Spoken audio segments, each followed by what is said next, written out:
हे पूर्ण परम Brahma ज्योतिस्वर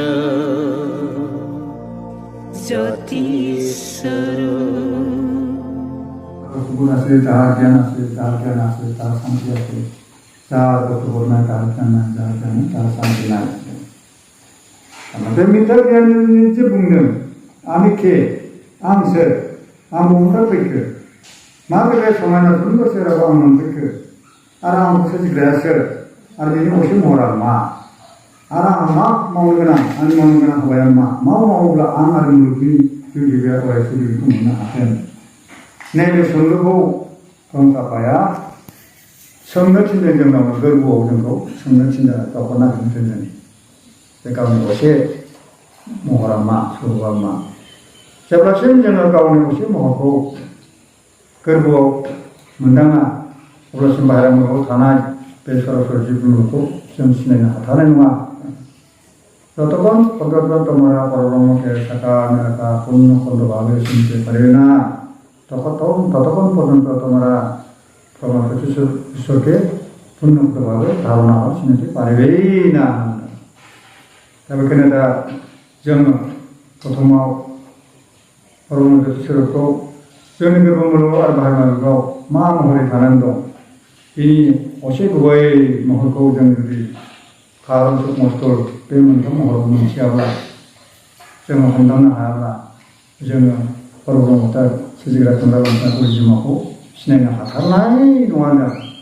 Tapi kena perumur kahve boleh, perumur kahve boleh. ये जिसको जगह मजा नहीं धीर चंद्र को मेरे भाव फसलों में मेरे भाव जिसको को भाव जिस तरह करना है तो सब को इसमें कि जैसे चाहे विश्वास को गुहार के तो वो इस तरह करना है जिन सारे में को मुंडम भाई इन्हीं बॉडी लैंग्वेज को इन्हीं एक्सप्लेनेशन को सारे वस्तु को मुंडम भाई बेवरी सब को इस apa मनी आई मनी तारीख से जगह मजा नहीं तो को सलाम नाम आना है निचना लाना है जगह गाँव को आ रहे बिराद ब्रह्मखौ अखंडभावे सिनायनो हानायनि लामाखौ मोनगोन होनो पति परे परे भनेनो पति बिना सब पतिसे होनो जोङो शास्त्रखौ फरायलाबायनानै बे शास्त्रनि गुदि रावखौ गुदि ओंथिखौ गुदि मुवाखौ हमनो हाबा बुजियाबा बे माब्लाबा मा होनो पति जानायाथ' प्रकृत ब्रह्म गियानखौ मोननाय नङा दा प्रकृत पण्डितआ सोरखौ बुङो जाय पण्डितआ Karena sukmastul mentang mengurutannya itu berat brahmoko sebelum ada ini bostujam sinena habai. Ini mul tentu mul bostoko biar putih kita undang habai sinena habai. Kalau sebaik sedajam, ini mul tentu jam jabla dia okon hakian jabla kalau sebaik sahaja itu mahu mana hadan. Dia bagi guruko kukiyo apa lo mana ni satu. Universitas Washington Sultan Kamu dia yang kamu kota kamu dan sebagainya jadi guru komunal lah nampera ini satu soho harus jadi kapolat nih.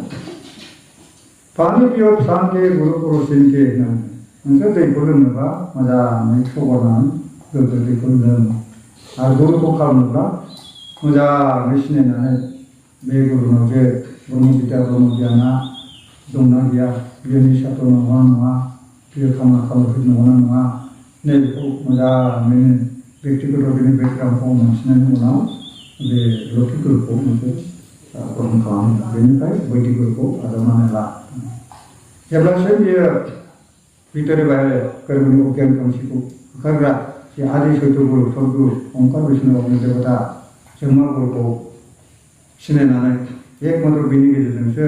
जोंनि जे मिटाय जों बासन खामाना माया काम करलो बेफोर संपूर्ण लय जानानै जिउ गोथैफोरनिफ्राय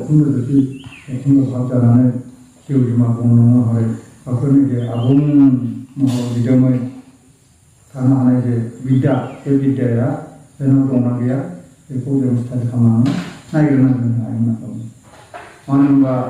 ब्रह्मखौ ब्रह्मआसो सिनायो परब्रह्मखौ परब्रह्म सिनाङा परब्रह्मखौ ब्रह्मखौ सिनायदों ब्रह्म बिना ब्रह्मखौ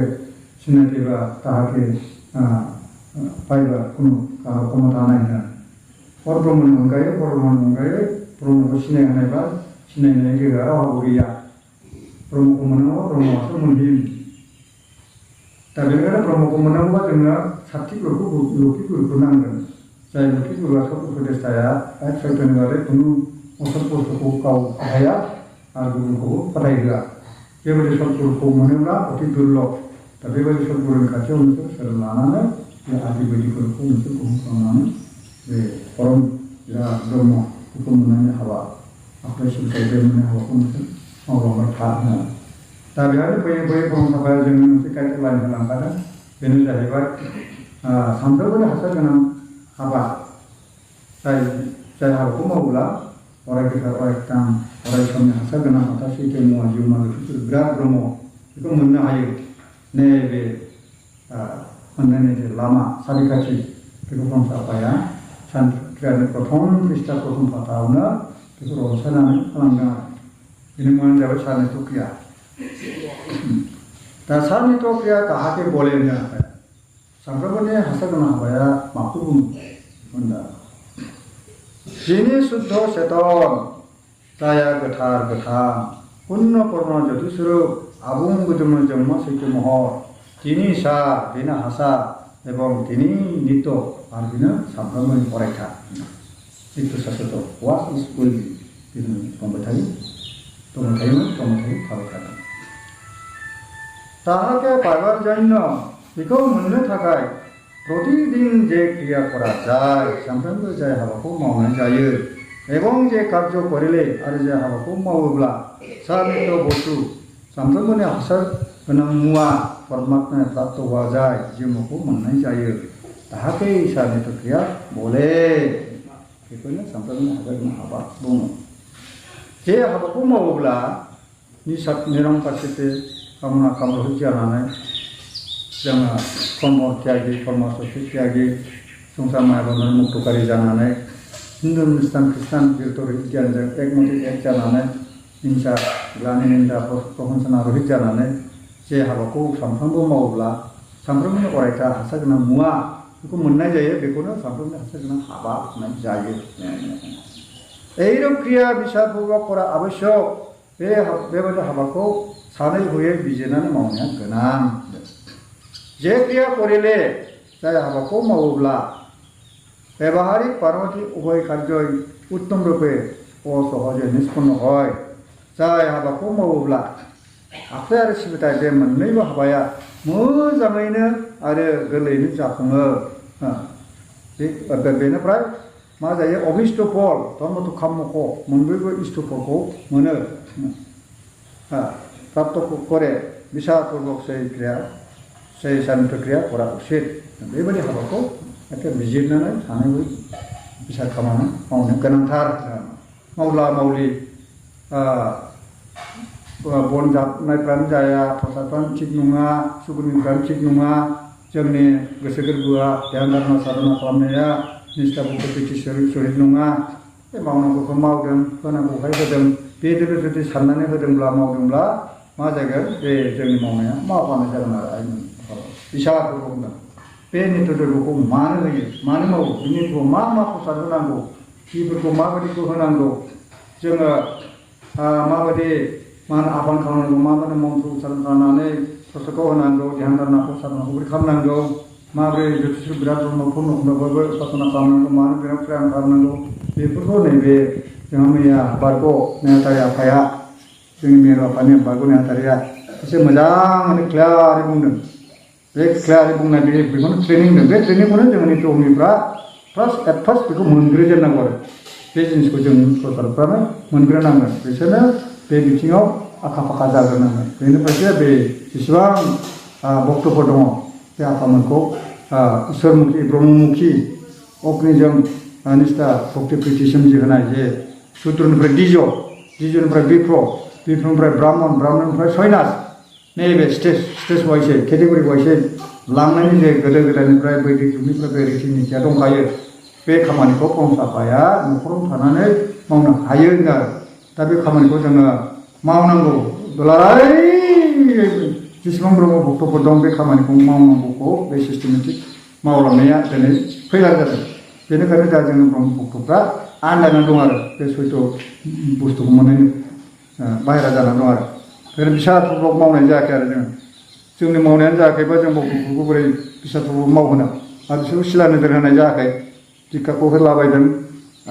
दिक्षाखौ होदों आरो गालांदों होदों आरो गालांदों ओमफ्राय दिक्षाखौ लानानै मा मावनांगौ आखुथाय सिखुथाया मा बिनि कमप्लिट क्लियार माबाखौ गाइडलाइनखौ टिप्सखौ होनाय जायाखै बेबायदि मोनैखाय ओमफ्राय भक्तफ्राबो जायफोर दिक्षा लादों बिसोरबो गाव दिक्षा लानायनि जे गुरुत्व दङ आं जे सोरजों दिक्षा लाखो आं दिक्षा लानायनि थांखि उद्देश्यआ मामोन जे थांखि उद्देश्यआ बेनोमोन जे मिथ्या ज्ञानजों बासना खामाना आसा तृष्णा माया मोह काम क्रोध लोभ इत्यादिनि दारै जोंनाव जे शारीरिक मानसिक त्रिताप दुखुआव जोङो दन्दित जानानै सिमा गैयै दुखु सान्थियाव भुगिनानै दङ बे दुखुनिफ्राय माबोरै बारग'गोन माबोरै जोङो गियान मुक्ति जानानै जोङो मोक्ष एबा मुक्तिनि लामाखौ मोनगोन अर्थात जिउ जिउमा अखण्ड भाबै मोनसे मुवा ज्योतिषुर बिराद ब्रह्ममुर्ति आं जे देहा नङा आं जे जिब ज्योतिषो जिबात्मा ज्योतिषो बे गियान जानो थाखायसो जोङो बे कर्मखौ मावनो होननानै जोङो ब्रह्मनियाव समायखिरा लानानै आजावदोंमोन बे आजावनायनि जे मस्ट माने इसेन्सियेल गोनांथि दङ बे जिनिसखौ जों भक्तफ्राबो गुरुत्व लानो रोङैयाव बेखौ लाइट खालामनायाव जोंनि बे सारितक्रिया कर्म बेयो मा जादों भेलुलेस जालांदों आरो बेसेन गैयै जादों बेखौ बेसेन गैयै खालामनायाव लाइफआनो जोंना फैलार जादों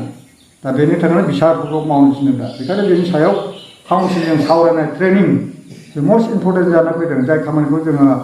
दिनै बे जोंनि दुलाराय सिमा आन्चलिक ब्रह्म धोरोम दैदेन आफादनि माबायाव माने थावनियाव मिरु आफादखौनो जोङो खावलायनायनि गेजेरजों बे हाबाफारिखौ जोङो आयोजन खालामनाय जादोंमोन आनलाकिलि दा बे खामानिया दिनै बेबायदि जानांगौमोन बेबायदि जायाखैब्लाबो जोङो जे जब जों जिखिनि माने बेखौ मावनो आखायाव लादों बेखौनो जोङो मिरु आफादनि बे नेहाथारि आफादनिसिम रोजा रोजा साबायखर थाबाय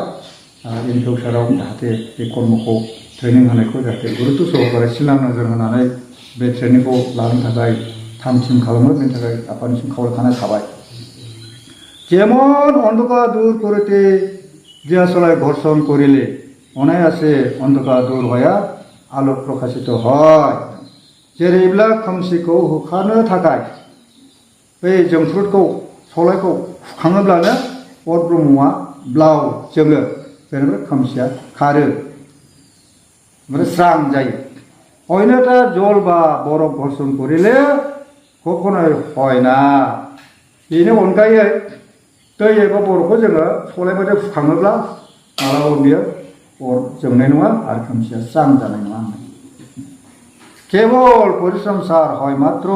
खालि बोलो मा जायो मावगारनायल' जायो তেমনই ঠিক बेबायदिनो अन्धकार अज्ञान ও पाप दूर करिते हইলে मुलुग मायाया जेरै बुहुमनि गिदिंनायाव 12 घन्टा खोमसि 12 घन्टा स्रां जायो 24 घन्टाजों सानसे हरसे जायो बेबायदिनो मुलुगा जेरै दिंग्रायनायाव सानजोंमानि गोहोजों बिनि गोहोजों बुहुमा सानजोंमानि सोरगिदिं प्रदक्षिण खालामनाय गिदिंनायाव जेरै खावसेथिं खोमसि खावसे स्रां जायो बेबायदिनो जोंनि गोरबो मुलुगाव अन्तखर सारि अन्तखराव आरो मन बियो मा जायो बै बुहुमाव पृथ्वीआव जे एक्सन जायो बेनो जोंनि सोलो गोरबोखौ एखे एक्सन जायो होनना सानखाबाय मानो होनबा बेजोंसो फरायसालिथ' नालाय ज्योतिजोंसो दैदेनजानाय नालाय दा मुलुग दावदैयाव जोङो थानानै दं मुलुग दावदैयाव थानानै मुलुग दावदैया जेरै सानजोंमानि सोरगिदिं गिदिंदों जोंबो एखे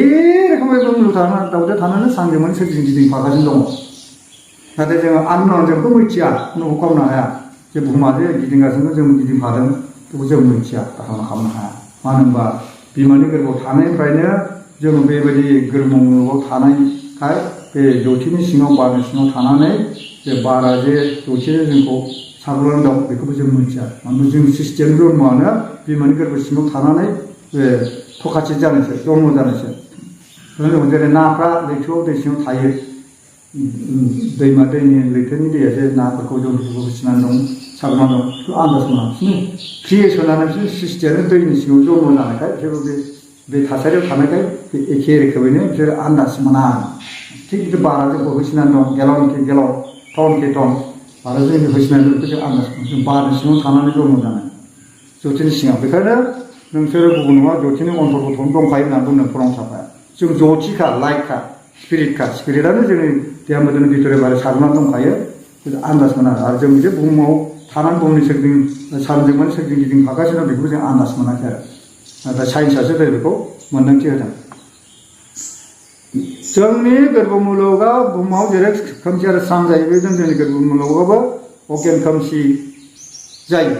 अज्ञान खोमसिबा मा जायो अज्ञानबा मा जायो सत्य मिथ्या बिसार खालामनानै गियाना लब जायो होनदों सत्य मिथ्या बिसार खालामनानै गियाना जेब्ला गैया जाबाय गोमाबाय अब्ला मा जायो मानसिया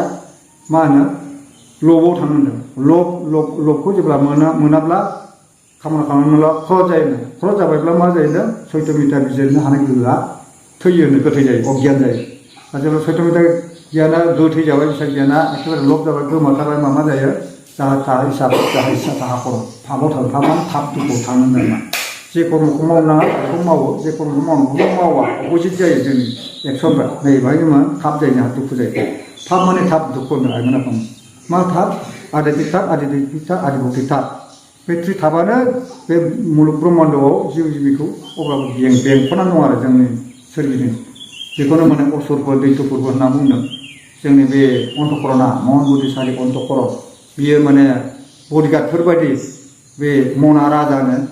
सम्राट देहा इन्द्रनि राजानो बे राजानि बडिगार्ड आरो बे अन्धकरना जेब्लाबो 24 घन्टा बेंख'नानै दं बे